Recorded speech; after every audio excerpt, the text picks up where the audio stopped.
What could be more iconic?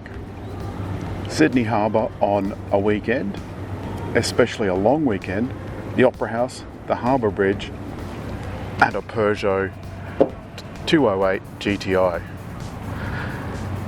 It's got a lot of history. The 205 GTI, all those years ago, set a high standard by which some Peugeots since have had a hard time following. You've got a car that has great lines. The updated front sees this sort of Starfieldy checkerboard grille, and of course Peugeot and GTI are smattered all over this car for all to see.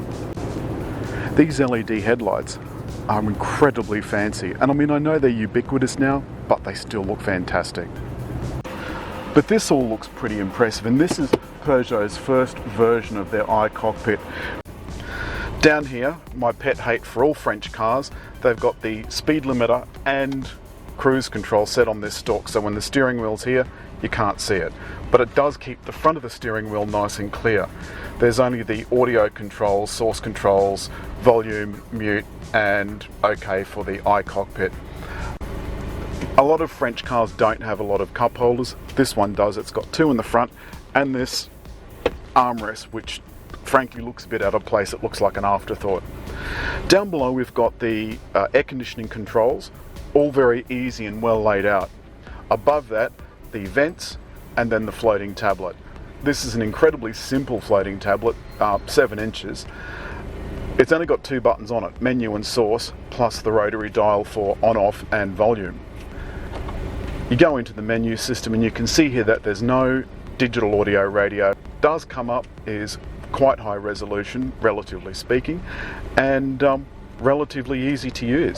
I also like the stitching around the dashboard, and all of these materials feel like good quality. This is nice and soft to touch. The fabric on the seats I think looks pretty good. I love the red inserts, but this top part of the dash does look a little bit hard.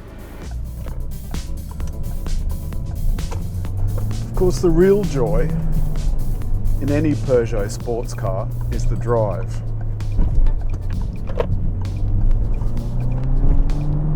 And this thing just makes you smile. God, it's good.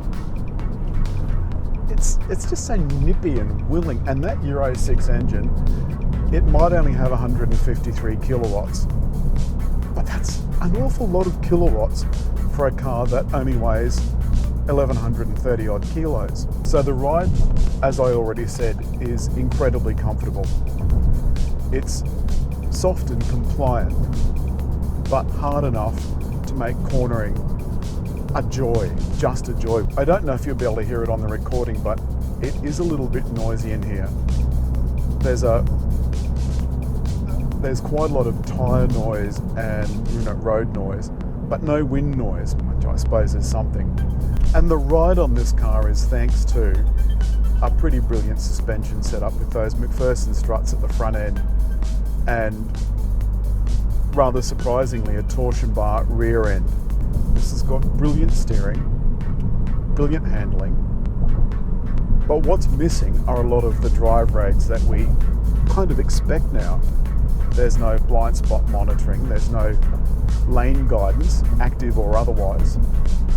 The cruise control, which is operated by my pet hate down here, that stupid paddle thing, is manual also. So you have to actually watch how far you are from the car in front. It's the hot hatch that a learner driver could get into, and it's not going to try and kill him. The problem with a lot of hot cars generally is they try and kill you. They're just waiting. They're waiting to try and kill you. And this doesn't. So you could go away for a weekend for 2, no problem at all. Tons of storage in the back, enough room for a picnic basket, a couple of bags. You know, a lot of people are scared off by manual transmissions. They're far too difficult to work in the city, they say. They're too difficult to work in traffic, they say. But they're not. They're not difficult. It's not a difficult skill to learn, and it's not a difficult skill to master. And in fact, changing gears gives you something to do. For 34 grand, this car isn't bad despite the fact that it's at the end of its life. I love it. I really, really love it. That's all for this week, and don't forget, subscribe.